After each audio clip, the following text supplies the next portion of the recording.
era tufunye eddibu ddene nnyo erya musuubuzi munnaffe owa Bukola Chemical Industries.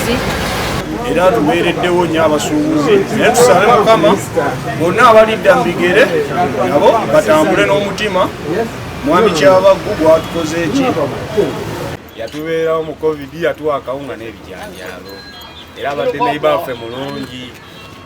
Wanze ndi makanika ogendayo n'okanike mulokaze nga nkuyisemu. Abakozi abasinga obungi tufunawo emirimu nange kenyini wa scrap ngulawo scrap apa emirimu sina buzibu bonna. Nze naddala nze nfiiriddwa nnyo bannange kubanga abadde ateeka mu kyalo kino buli ekyetaagisa kyonna.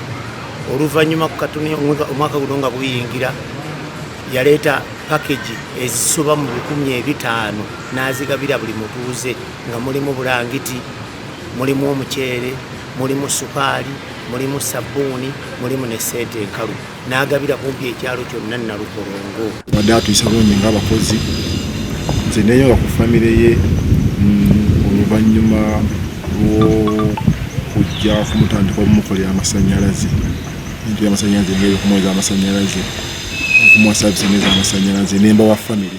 Download the app on App Store or Google Play Store now. Vision Digital Experience, the future of media.